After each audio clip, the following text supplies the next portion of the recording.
Yo guys, what is good? Welcome back on the Uncle Sharm channel. Continuing our journey, our path to Euro 2024. What a tournament it has been so far. The group stage is very, very entertaining. Even yesterday, some of the games, Turkey or Turkey, as they're known now, against Georgia. What a match. Bangers after bangers and open game. Really, really good watch. Um, end to end. Portugal, Czechia, not so much, not so much. But then today we got another banger. Croatia, Albania. Shout to the Stipes who did us a favor as Italy fans because they got a draw out of Croatia. And that was a great game as well. Albania dominated the first half. Croatia came back in the second. But as I predicted in the in the build up to this tournament, I said Croatia, yes, they always turn out to be really good, but this team now is starting to kind of get over the golden generation. Like a lot of those players have got old now. They needed like a bit of a refresh, and you can see that now. And our boy Brozovic, speaking quickly from an Inter perspective, I know we're covering Azzurri, but you see Brozovic living his life in Arabia, Saudi Arabia now, earning his, what is it, 20, 30 million he's earning a year. We always know his salami and shisha pipe lifestyle or cigarette lifestyle was going to catch up to him at some point. And yeah, he got hauled off at halftime. And Croatia actually came back after that, after a subpar first half. But Perisic, even after ACL, this guy is going strong. And on the other side, Aslani, it was good to see him play well. Only 6.9 here, but he had a good big chance to score, which he probably should have taken. But in general, he's been impressing. He was impressive against Italy, and he was also impressive today. But yeah, great result for Italy going into the game against Spain, which we're here to preview, whilst Germany are 1-0 up against Hungary. And it's going to be an interesting one. Spalletti's talked about it today in his pre-match press conference, saying it's one of the biggest games of his career. And he says, I hope the players also keep that in mind, that this is a game where they will tell their children about, this is only a group stage game. Look how Spalletti is really putting that pressure on the players to, make sure they perform tomorrow. And actually, funny here, Opta analyst took this from their preview article.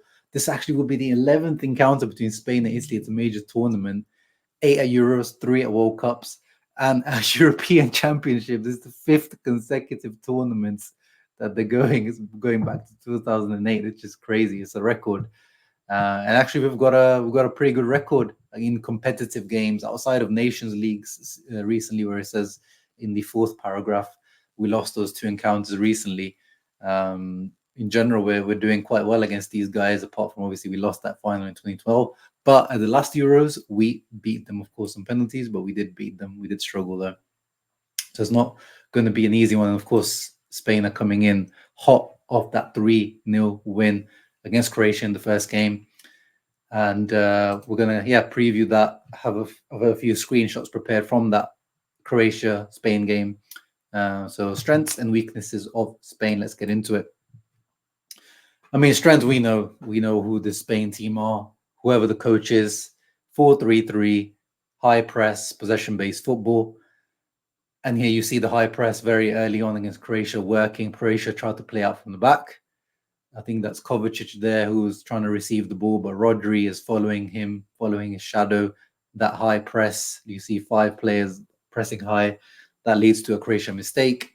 And they end up creating a big goal-scoring chance there, Spain. So this is definitely something Italy have to avoid. Of course, Italy are going to play out from the back, but sometimes try the longer ball, especially if Scamacca is starting. We have that physical presence up there. Try to get some, when the option isn't available, the option is being marked. Don't try to force it too much with this Spain team. Let's try to use other means as well. But we saw with Bastoni, Calafiori, Di Lorenzo at the back, Di Marco, okay, outside of Di Marco's mistake was throw in. We should be technically secure at the back. But Spain are a different beast to Albania. Albania didn't really press Italy. So it's going to be an interesting test how this Italy team copes against such a aggressive and high press. And then, of course, the other thing we need to watch out for is Alvaro Morata. This guy always returns with his celebration. This guy, there was a funny tweet going around. Someone was saying, like, if you tell me Morata is 27, I'll believe you. If you tell me he's 35, I'll believe you. If you tell me he's playing for Juve, I'll believe you. He's just one of those guys, like, you never know where he's at, but he's always around, Morata. And of course, he knows our players very well. Our players know him very well. But he does give us trouble, and he gives defenses a lot of trouble. Croatia here, awful defending, but this is something that Bastoni, Calafiori, whoever plays a centre back, you cannot let this happen. This is almost amateurish defending from Croatia, leaving such a big gap straight through the middle. Very easy pass straight through, but this is what Morata loves doing. He's 32 years old now, but he still loves running the channels. He's still got good pace, good physicality. He's going to be a step up compared to Armando Broja and Manai, the Albanian boys. So that's another threat added to the game. But at the same time, of course, we know they keep the ball, but this is not such a obsessed with keeping the ball Spain team. I mean, I think they even actually, if I check quickly, I think they might have even had less possession than Croatia in this game. Yeah, look at that. 47% possession actually they had. Obviously, Croatia, of course, have got a stack of midfield as well.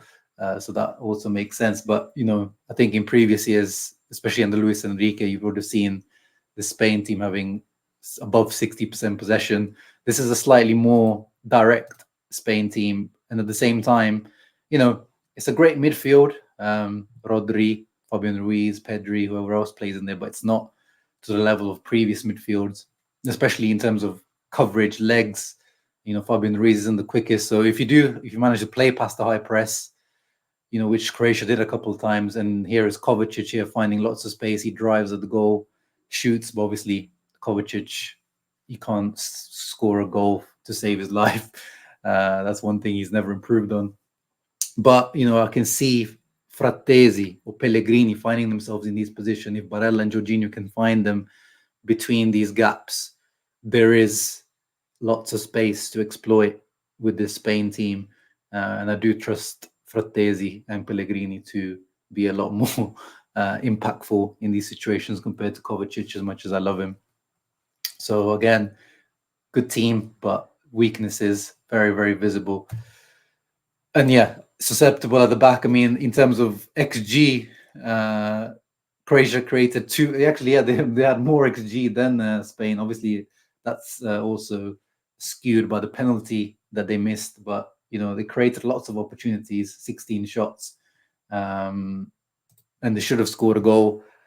And in terms of names at the back as well, I mean, you're talking about, if you have a quick look at the Spain back line, Cucurella, us Chelsea fans, has not had a very good time at Chelsea, and especially defensively, that's one of his big weaknesses. Nacho, of course, yeah, he's good for Real Madrid, but we're not talking about the starter for Real Madrid. He starts usually because of other injuries. Lenormand is been good for Sociedad. We saw him, Inter in the Champions League. It's quite good, but Unai Simon and good goalkeeper, but we're not talking about one of the top goalkeepers out there. So that gives me confidence. And as I said, of course, Rodri in front of him is an amazing shield. But Fabian Ruiz, Pedri, we're not talking about the most physical midfields there or athletic midfields. So I do think, and I think Italy will create chances, and we just need to be a bit more clinical than we were against Albania, and definitely more than Croatia were. And then, yeah, I was talking about Unai Simon. His mistake led to this penalty giveaway. The striker here pressing high, winning the ball back, winning the penalty afterwards. Of course, Italy are going to probably try. I mean, this is Spalletti. Spalletti is not going to sit back and do catenaccio. That's just not Spalletti. But I imagine Italy will try to press high and have moments of, more of a lower mid-block press. But again, this is not the golden era Spain we're talking about here.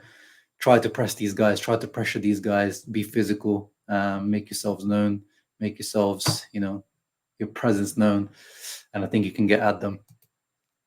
And this leads me on to the predicted lineup for tomorrow. There was lots of rumors about Spalletti making changes, or maybe Mancini coming in at the back. instead of Calafiori. There was talk of Cristante coming in for either Pellegrini or Frattesi to make it like a midfield three, and even Retegui up front instead of Scamacca. But in the end, this is Sky Sport predicted lineup posted today after Spalletti's press conference. So it looks pretty, completely unchanged actually, which is, if it's not broken, then there's no need to fix it. But at the same time, I did feel like we might need to do something a bit different against this Spain team, especially at the back defensively. But again, I will trust Spalletti on that. We know that this is a hybrid formation, 4-2-3-1 when we're defending, and more of a 3-4-2-1 when we're attacking. But as I said, in the spaces, Frattesi, Pellegrini need to make themselves more dangerous this time around. Scamacca his hold-up play needs to be top-notch.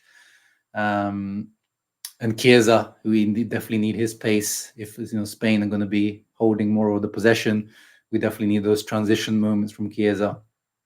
I would have liked, as I said, maybe Buongiorno to come in, or even Mancini, just for a little bit more defensive solidity from the back. Not even for Calafiori, actually, maybe for Di Lorenzo. But, it is what it is. Spalletti keeping the faith with his boys. I would have, even if the Cristante thing, maybe, like I guess you kind of make a 3-5-2, so you have 3 versus 3 in midfield, so you don't get outnumbered by Spain.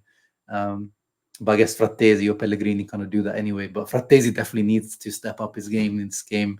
Technically, I don't want to see some of those wayward touches and passes.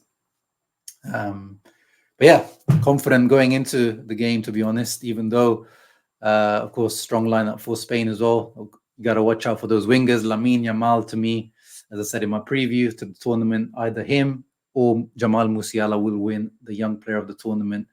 But Yamal, 16 years old, pace, dribbling, creativity, beautiful left foot. Di Marco definitely needs to watch out on that side. Don't let him cross. Don't give him that space that Di Marco sometimes gives wingers to cross in. Nico Williams as well, lots of pace in behind. So different look to this Spain team, a bit more direct. But again, as I said, the back line doesn't give me too much, doesn't put fear into me. Opta here with their supercomputer prediction analysis, they've put Spain as the favorites to win with a 46% win, Italy only with a 28%, and then the draw percentage is similar. I am predicting a draw. I think this Italy can ruffle Spain's feathers.